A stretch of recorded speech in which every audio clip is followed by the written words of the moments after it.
राम राम दोस्तों।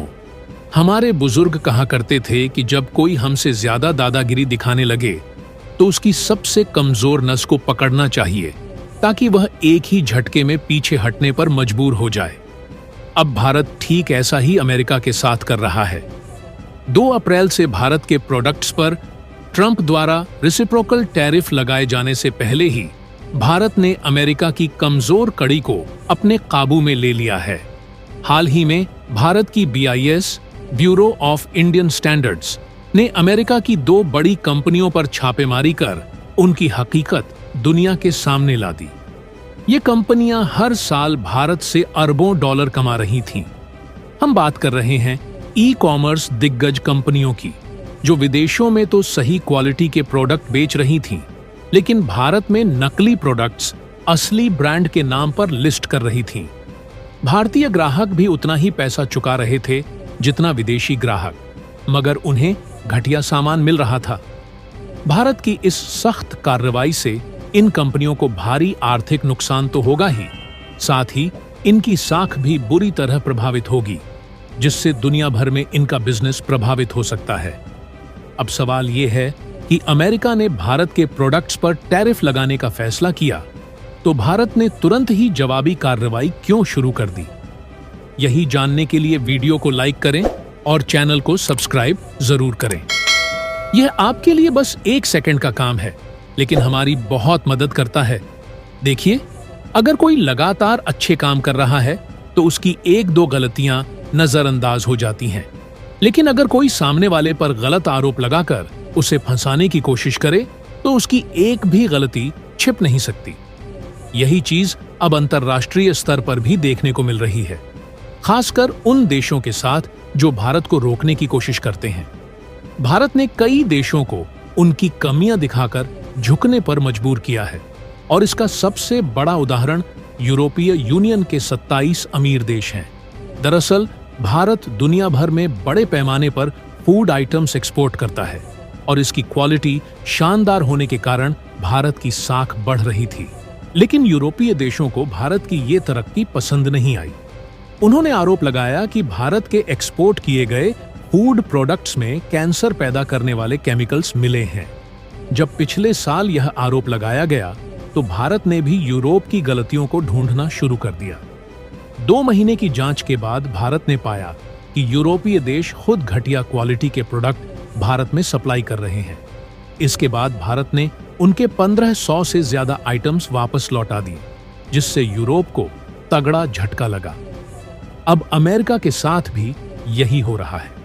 जैसे ही अमेरिका ने भारत के खिलाफ टैरिफ लगाने की धमकी दी, भारत सतर्क हो गया और अमेरिकी कंपनियों की गलतियों को खंगालने लगा।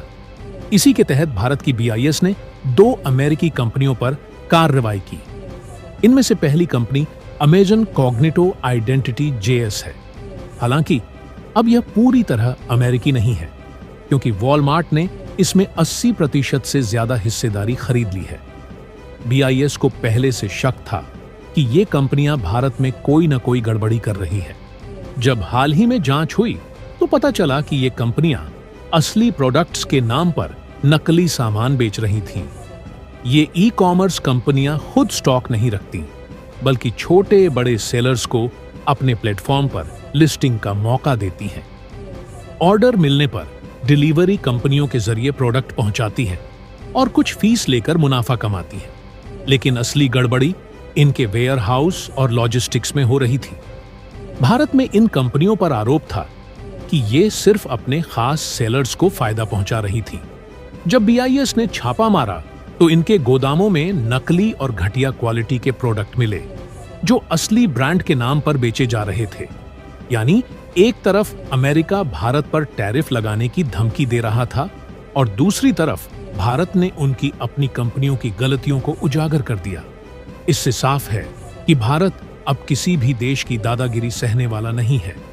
जिसने भी भारत को रोकने की कोशिश की, उसे मुंहतोड़ जवाब मिला है। भारत को अमेरिका के साथ इस रणनीतिक टकराव से क्या फायदा होगा, क्या नुकसान हो सकता है, और आगे भारत को क्या करना चाहिए? भारत को क्या फायदा होगा? अमेरिका द्वारा टैरिफ लगाने की धमकी और भारत द्वारा जवाबी कार्रवाई करने से यह स्पष्ट होता है कि भारत अब आत्मनिर्भर बनने की दिशा में तेजी से बढ़ रहा है। भारत यदि विदेशी कंपनियों की गड़बड़ियों को उजागर करता रहेगा और घरेलू कंपनियों को मजबूत करेगा तो देश का उद्योग और व्यापार आगे बढ़ेगा। विदेशी कंपनियों की धांधली सामने आने से भारतीय कंपनियों को बाजार में अपनी जगह बनाने का बेहतरीन अवसर मिलेगा।